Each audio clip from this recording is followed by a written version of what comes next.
எல்லாருக்கும் வணக்கம். நம்ம பணத்தை சேமிக்கணும்னு நினைச்சாலே நம்ம மனசுக்கு வர விஷயம் என்ன? Emergency fund. ஆனா இந்த எமர்ஜென்சி ஃபண்டுங்கிற விஷயத்த நம்ம சரியா தான் புரிஞ்சுக்கிட்டு இருக்கோமா? அத பத்தி தான் நம்ம இப்போ ஆழமா பார்க்க போறோம். அப்போ இந்த கேள்வி உங்களுக்காக தான். நம்மளோட மாச செலவுல 6 மடங்கு பணத்தை சேமிக்கணும்னு சொல்றாங்களே, அது உண்மையிலேயே ஒரு கோல்டன் ரூலா இல்ல அது வெறும் கட்டுக்கதையா? வாங்க இத பத்தி கொஞ்சம் டீடைல்டா பேசுவோம். இவர்தான் வீர். நம்மள பல பேர் மாதிரி தான் இவரும். கூகுள்ல என்ன சொல்றாங்களோ அதை அப்படியே ஃபாலோ பண்ற டைப். எமர்ஜென்சி ஃபண்டா? சிம்பிள். ஏன் மாச செலவு 30,000 ரூபாய். சோ அதோட 6 மடங்குனா 1,80,000. கணக்கு முடிஞ்சது அப்படின்னு சொல்றாரு. ஆனா நிஜமாவே இது இவ்ளோ சிம்பிளான விஷயமா? இங்கதான் நம்ம வீர் மாதிரி பலரும் தப்பு பண்றாங்க.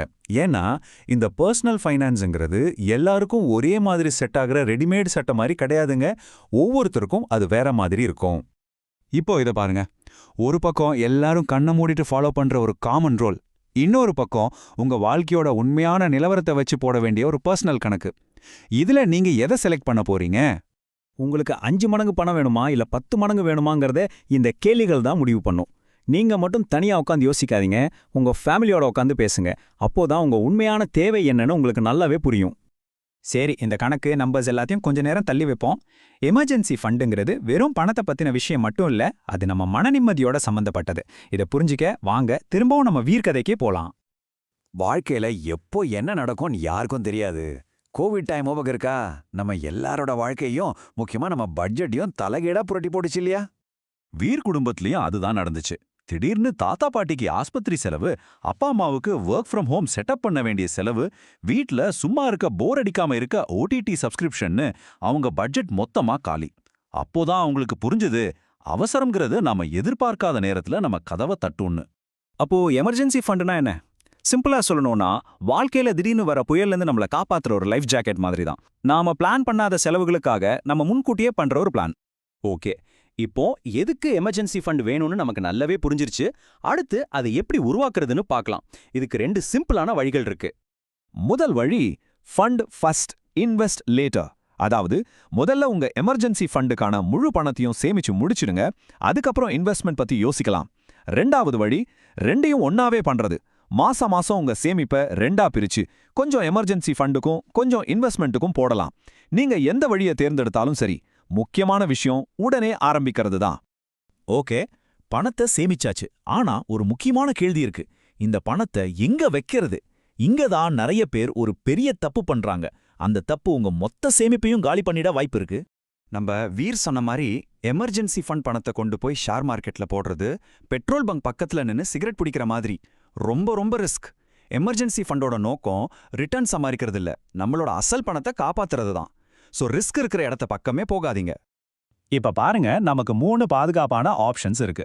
முதல்ல சேவிங்ஸ் அக்கவுண்ட். எப்ப வேணாலும் பணத்தை எடுக்கலாம், மனசுக்கும் நிம்மதியா இருக்கும். 2வது லிக்விட் ஃபண்ட்ஸ். சேவிங்ஸ் அக்கவுண்டை விட கொஞ்சம் பெட்டர் ரிட்டர்ன்ஸ் கிடைக்கும், ஆனா பணம் கைக்கு வர ஒரு நாள் ஆகும். அதான் T+1 டே. 3வது நம்ம எல்லாருக்கும் தெரிஞ்ச பேங்க் எஃப்டிஸ். நம்ம பணத்தை பத்திரமா வைக்கிறதுக்கு இது ஒரு நல்ல வழி. உங்க வசதிக்கு ஏத்த மாதிரி இந்த 3லயும் உங்க பணத்தை பிரிச்சு கூட வச்சுக்கலாம். இப்போ நீங்க கேக்குறது புரியுது. ரொம்ப ஸ்மார்ட்டான கேள்வி. பணத்தை எஃப்டிலையோ இல்ல லிக்விட் ஃபண்ட்லயும் போட்டுட்டோம், ஆனா நள்ளிரவுல உடனே பணம் தேவைப்பட்டா என்ன பண்றது? கவலைப்படாதீங்க, அதுக்கும் ஒரு வழி இருக்கு. அதுக்கு பேரு தான் கிரெடிட் கார்டு பிரிட்ஜ். இது ஒரு செம டெக்னிக். முதல்ல அவசரத்துக்கு உங்க கிரெடிட் கார்டை ஸ்வைப் பண்ணிடுங்க. அடுத்து உங்க எஃப்டில இருந்தோ இல்ல லிக்விட் ஃபண்ட்ல இருந்தோ பணத்தை எடுக்க ரெக்வெஸ்ட் கொடுங்க.